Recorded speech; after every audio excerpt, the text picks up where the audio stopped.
पालकांनी पाल्यांना मान्यता प्राप्त शाळेतच प्रवेश घ्यावा. ठाणे महानगरपालिका शिक्षण विभागाचे आवाहन.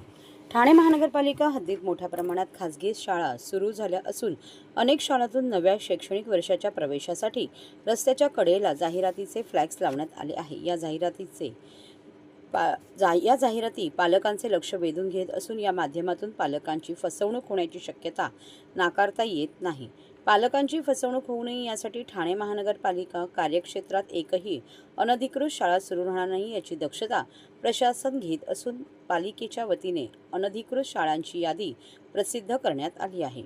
ठाणे महापालिकेच्या हद्दीत एकूण 81 शाळा अनधिकृत असून यात मराठी माध्यमांच्या 2, हिंदी माध्यमांच्या 2 आणि इंग्रजी माध्यमांच्या 77 शाळा आहेत. या शाळांमधून ICSE, CBSE, IB तसेच राज्य शिक्षण मंडळाच्या मराठी आणि इंग्रजी माध्यमांच्या शाळांच्या रोजी प्रवेशाचे सत्र सुरू झाले आहे. पालकांची फसवणूक होऊ नये यासाठी महापालिकेने दिनांक 30 जुलै 2024 रोजी स्थानिक वृत्तपत्रात शाळांची यादी प्रसिद्ध केली होती. तसेच सर्व क्षेत्रीय अधिकाऱ्यांकडून नव्याने सर्वेक्षण करून अनधिकृत शाळांचा शोध घेण्यात आला आहे. सध्या सुरू असलेल्या अनधिकृत शाळेतील विद्यार्थ्यांचे पालकांच्या सहकार्याने अधिकृत शाळेत समायोजन करणे, दिवा परिसरात महापालिका स्तरावरून मराठी व इंग्रजी माध्यमांची शाळा सुरू करण्याबाबत प्रयत्न सुरू आहेत. त्याचप्रमाणे अनधिकृत शाळांवर बालकांचा मोफत व सक्तीच्या शिक्षणाचा हक्क अधिनियम 2009 अन्वये दंडात्मक कारवाई व फौजदारी कारवाई करण्यात येत आहे. आपल्या पाल्याला शाळेत प्रवेश घेण्यापूर्वी सदरची शाळा अधिकृत आहे किंवा नाही याची चौकशी करावी. तसेच शाळेचा UDAIS क्रमांक, प्रथम मान्यता, खेळाचे मैदान, स्वच्छतागृह आदी आहे किंवा नाही याची खात्री करूनच घ्यावी, जेणेकरून आपली फसवणूक होणार नाही, असे आवाहन पालक नागरिकांना महापालिकेच्या वतीने करण्यात आले आहे. पालकांनी मान्यता प्राप्त शाळेतच पाल्यांचे प्रवेश करावेत. तसेच शाळेत प्रवेश घेण्यापूर्वी शाळेच्या मान्यतेबाबत शंका असल्यास ठाणे महानगरपालिका स्तरावर ठाणे महानगरपालिका शिक्षण विभाग, विष्णुनगर, नौपाडा या ठिकाणी संपर्क साधावा. पालकांनी त्याच्या पाल्याचा अनधिकृत शाळेत प्रवेश घेतल्यास त्याची जबाबदारी शिक्षण विभागाची राहणार नाही याची नोंद घ्यावी, असे शिक्षणाधिकारी कमलाकांत मेहत्रे यांनी नमूद केले आहे. महाराष्ट्रातील भगिनींना आधार देणारी राज्य शासनाची मुख्यमंत्री माझी लाडकी बहीण योजना. या योजनेअंतर्गत अल्प उत्पन्न गटातील 21 ते 65 वयोगटाच्या भगिनींना मिळणार दरमहा 1500 रुपयाची मदत. अर्ज करण्यासाठी 31 ऑगस्ट 2024 पर्यंत मुदतवाढ. कुटुंबाचं वार्षिक उत्पन्न 2.5 लाख रुपयांपेक्षा कमी असलेल्या महिला पात्र. कुटुंबाकडे पिवळं किंवा केशरी रेशन कार्ड असल्यास उत्पन्नाचा दाखला आवश्यक नाही. पांढरं रेशन कार्ड असेल किंवा रेशन कार्ड नसेल तर कुटुंबाचं वार्षिक उत्पन्न 2.5 लाखांपेक्षा कमी असल्याचा दाखला आवश्यक. योजनेसाठीचा ऑनलाईन अर्ज नारी शक्ती दूत ॲपवरून किंवा पोर्टलवर भरता येईल. ज्या भगिनींना ऑनलाईन अर्ज भरता येत नसेल त्यांच्यासाठी अंगणवाडी, ग्रामपंचायत, वॉर्ड ऑफिस, सेतू सुविधा केंद्रामध्ये किंवा आशाताई बचत गटाच्या CRP यांची मदत उपलब्ध. आता आपल्याला अभिमानानं म्हणता येईल, सुखी आणि सुरक्षित आहे माझी लाडकी बहीण.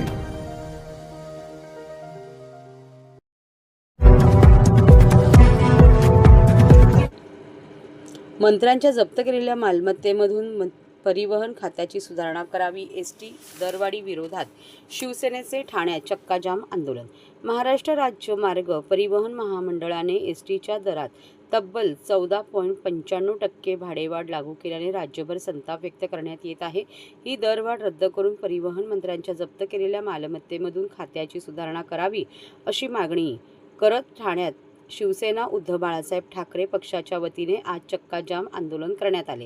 ही दरवाढ रद्द न केल्यास तीव्र आंदोलन करण्यात येईल असा इशारा संतप्त शिवसैनिकांनी दिला. लोकसभा विधानसभा निवडणूक पार्श्वभूमीवर ST भाडेवाढीचा प्रस्ताव रखडला होता. परिणामी STला दर महिन्याला 3 कोटींचा तोटा सहन करावा लागला असल्याने परिवहन मंत्र्यांनी सांगितले. एकीकडे लाडकी बहीण योजनेच्या नावावर मतं विकत घेणाऱ्या सरकारकडून ही दरवाढ म्हणजे सामान्य प्रवाशांच्या डोळ्यात धूळफेक केली जात असल्याचा आरोप आंदोलन करणाऱ्या शिवसैनिकांनी केला आहे. डिझेल, चेसी, टायर यासारख्या पगारात झालेली वाढ यामुळे एसटी तोट्यात गेली असून हा तोटा भरून काढण्यासाठी परिवहन मंत्री प्रताप सरनाईक यांच्या जप्त केलेल्या मालमत्तेमध्ये त्यावेळी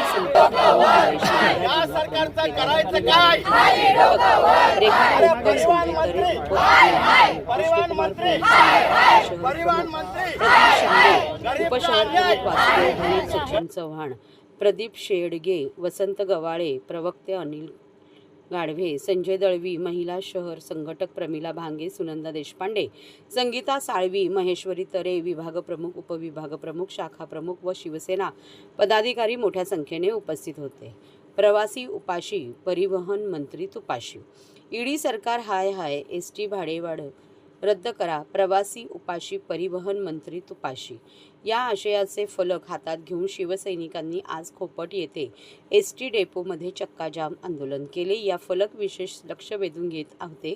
सर्वसामान्यांच्या माथ्यावर लादलेली दरवाढ त्वरित रद्द करा अशा मागण्या यावेळी करण्यात आल्या. शिवसेना उद्धव बाळासाहेब ठाकरे उद्धव साहेबांच्या आदेशाने सर्व कार्यकर्ते लोकांना न्याय देण्याकरता प्रत्येक एसटीचा जो डेपो आहे तिकडे आंदोलनं चाललेली आहेत. वेळोवेळी गेले 3 वर्ष सातत्याने लोकांची फसवणूक होते, त्यांची पिळवणूक होते. ही जी दरवाढ झालेली आहे ती कोणत्याही अर्थी योग्य नाही हे वेळोवेळी आम्ही सांगून तरी सुद्धा लोकांना वेठीस धरलं जात आहे. आपण बघितलं यांचं म्हणणं होतं की एसटी डेपो जे काय आहेत किंवा या एसटी जे काय चाललेले आहेत या सगळ्या नफ्यामध्ये आहेत आणि अचानक हे लोक तोटा डिक्लेअर करतात. आज ते दाखवतात की हे सगळं लॉसमध्ये चाललेलं आणि म्हणून आम्ही दरवाढ करतो आहोत. याच्या पलीकडे जाऊन अजून एक दुर्दैवी गोष्ट म्हणजे हे दरवाढ झाल्यानंतर, ही घोषणा झाल्यानंतर परिवहन मंत्री स्वतः म्हणतायत की मला याची कल्पना नव्हती. याचा अर्थ असा आहे की हा भोंगळ कारभार या महाराष्ट्रामध्ये चाललेला आहे. महाराष्ट्र सरकारमधल्या मंत्र्यांना जर का माहिती नसेल की त्यांच्या अध्यक्षतेखाली असलेल्या गोष्टींमध्ये काय गडबड चाललेली आहे, मला असं वाटतं ह्या इकडे लोकांच्या डोळ्यामध्ये धुळफेक चाललेली आहे आणि लोकांना एका ठिकाणी दाखवायचं की आम्ही खूप काही तुमच्यासाठी करतोय, आम्ही खूप संवेदनशील आहोत, आम्ही लाडक्या बहिणींसाठी खूप काय करतोय, पण लाडक्या भावासाठी खूप काय करतोय. पण इथे जर का बघाल की जो सर्वसामान्य माणूस, जो गोरगरीब माणूस आपल्या गावाला जाण्यासाठी, कामासाठी जाण्यासाठी ही जे लालपरीचा जो काही वापर करतो तिकडे जर का दरवाढ करून त्यांच्या खिशाला जर का कात्री लावण्याचं काम हे सरकार करते आणि म्हणून हे आजचं आंदोलन घेतलं जातं. बघितलं गेलं की कुठल्याही सभा असो काही असो तर एसटी आणि ह्याचा वापर होतो पण त्याला पैसे दिले जात नाही महायुतीकडनं, असं कळलं. तुम्ही जर का बघितलं असेल की यांच्याकडे कुठच्याच पद्धतीची प्रोव्हिजन नाही. आपण जर का बघितलं तर ह्या निवडणुकीच्या अगोदर लाडके बहिणीच्या योजनेच्या खातीर 46,000 कोटीची तरतूद केली असं ते म्हणत होते. त्याचबरोबरीने फक्त एकच गोष्टी तरतूद केली कारण की मतं हवी होती. आणि आज जर का तुम्ही बघितलं की जिकडे शेतकऱ्यांना न्याय हवा, सर्वसामान्य जनतेला न्याय हवा, विद्यार्थ्यांना न्याय हवा, तो न्याय देण्याचं काम हे सरकार कधीच करत नाही. यांच्याकडे कोणत्याही पद्धतीची प्रोव्हिजन नाही. यांच्याकडे खडखडाट झालेलं आहे यांच्या नको त्या योजनांमुळे आणि आता हे सरकार अक्षरशः लोकांना डबगायला नेत आहे.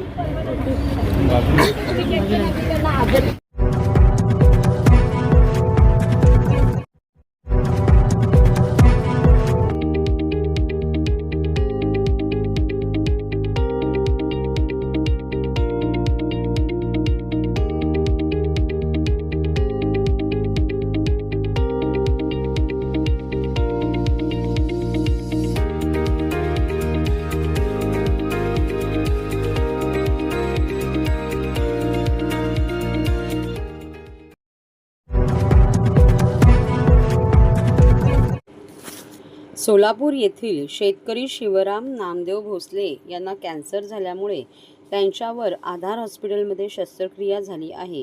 यानंतर त्यांच्यावर होणाऱ्या उपचारासाठी केमोथेरपीसाठी पैशांची गरज लागणार आहे.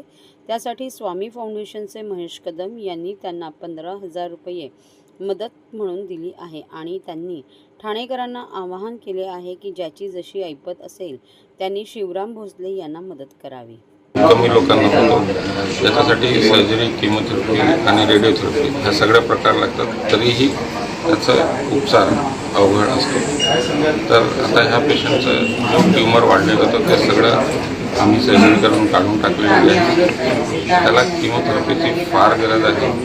किमोथेरपी नाही दिली तर त्याचा पाय वाचवण्याची शक्यता खूप कमी आहे. गावाकडचा शेतकरी माणूस असल्यामुळे पायाचं किती महत्त्व असतं हे आपण सगळ्यांना माहिती आहे. कृपा करून सगळ्यांनी त्याची मदत करावी.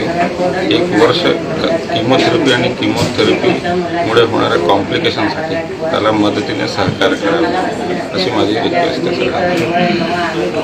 सोलापूरचे सुपुत्र शिवराम नामदेव भोसले या 34 वर्षीय तरुणाला गेली महिना ते 1.5 महिन्यापासून या मानव आधार फाउंडेशनने आधार हॉस्पिटल हे ट्रीटमेंट करत आहे. आणि आतापर्यंत ह्या शिवरामला जो काय कर्करोगाचा ट्यूमर जो शौचाच्या जागी झालेला तो ट्यूमरची पूर्णपणे यशस्वी शस्त्रक्रिया झालेली आहे. पण याच्या पुढचा खर्च जो असणार आहे तो केमोथेरपीचा खर्च या शिवरामला व्हावा म्हणून आपण ठाणेकरांना एक विनंतीपूर्वक आवाहन केलं आहे की सोलापूरच्या सुपुत्राला आपला ठाण्याचा पाहुणा म्हणून भविष्यात ठणठणीत बरा होऊन त्याला सोलापूरला पोचवावा ही सगळ्यांना विनंती. आणि 5, 50, 100, 500, 1000, 2000, 5000 जे आपल्या यथाशक्ती इच्छा असेल तशी शिवरामला मदत करावी. एवढी मोठी ट्यूमरची सर्जरी यावरती झालेली आहे. एवढं 1 वर्षाचा हा आजार घेऊन तो स्वतः जगत होता. घरची पार्श्वभूमी शेतकरी कुटुंबातला, आपल्या गाई म्हशी विकून तो स्वतः रिक्षा विकून तो आज आपल्या आईला गर्भपतीला घेऊन आज गेली 1.5 महिना या इथे राहतोय. निःशुल्क 1ही रुपयाचा खर्च न करता सुनील चौधरी आणि त्यांची टीम त्याची शुश्रूषा करताय. पण महत्त्वाचा कर्करोगानंतरची जी शस्त्रक्रिया असते ती डॉक्टर सुशील दुबे यांनी यशस्वीरित्या पार पाडली आणि त्याला प्लॅस्टिक सर्जनच्या माध्यमातून त्याच्यावर प्लॅस्टिक सर्जरी केली. पण भविष्यात होणारा केमोथेरपीचा खर्च ठाणेकरांनी उचलावा म्हणून आज स्वामी फाउंडेशनतर्फे त्याला 15,000 धनादेश आपण या पेटीमध्ये दिलेला आहे. आम्ही ठाणेकरांना विनंती करेन की आपणही आपल्या ऐपतीप्रमाणे शिवरामला या केमोथेरपीचा खर्च करून एक माणुसकीचा एक नवीन पायंडा पाडावा. कारण ठाणेकर हा आपला भावनिक आहे, सामाजिक आहे आणि जेव्हा जेव्हा कोणाला गरज असते तेव्हा ठाणेकर भरभरून मदत करतो. तसं आपल्या शिवरामने मदत करावी.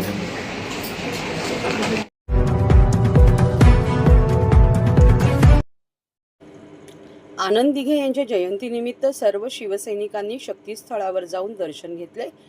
यावेळी उपमुख्यमंत्री एकनाथ शिंदे यांनी तिथे जाऊन पक्षप्रवेशचा कार्यक्रम घेतला. त्यामुळे मन दुःखी झाले असे केदार दिघे यांनी आपल्या भावना व्यक्त केल्या.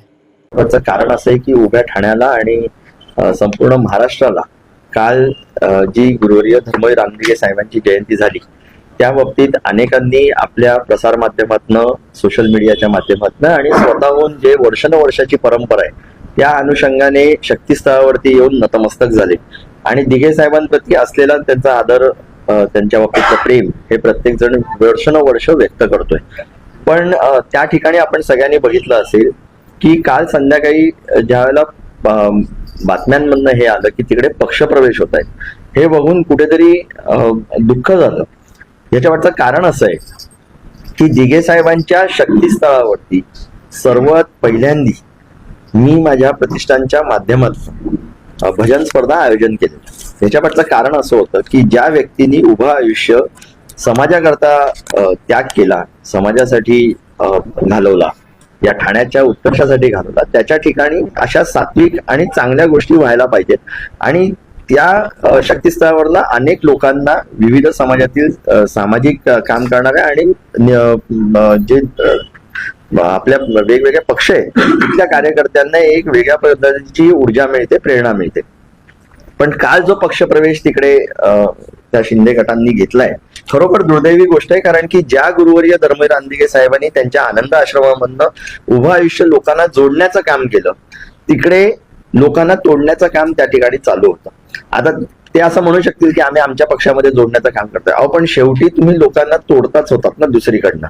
ज्या दिघे साहेबांच्या आनंद आश्रमामध्ये कधी स्वतःची पाठी दिघे साहेबांनी लावली नाही, कधी स्वतःचं नाव लावलं नाही, तिकडे त्या आनंद आश्रमाला या लोकांनी स्वतःच्या पक्षाचं कार्यालय बनवून टाकलेलं आहे. इथपर्यंत ही गोष्ट तरी ठीक होती, पण त्याही पलीकडे जाऊन मी अनेक वेळेला आपल्या समोर येऊन मी लोकांपर्यंत आणि महाराष्ट्राच्या जनतेपर्यंत दाखवलेलं आहे की पायात शूज घालून ते लोक दिघे साहेबांच्या प्रतिमेसमोर पुष्पहार पुष्पगुच्छ काय देतात एकमेकांना आणि या सगळ्या गोष्टी चालल्या.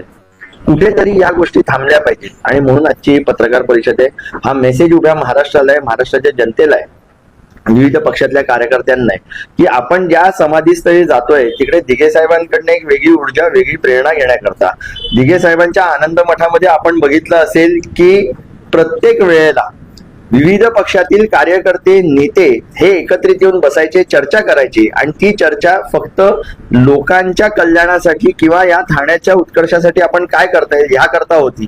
पण ह्या वेळेला ज्या चर्चा आपल्याला बघायला मिळतात, ज्या पद्धतीचा पक्षप्रवेश होतोय तो आपला पक्ष वाढवण्याकरता इतर पक्षांमध्ये फोडाफोडीचं राजकारण कसं करता येईल हे आपल्याला दिसून येतं आणि हे अत्यंत दुर्दैव आहे.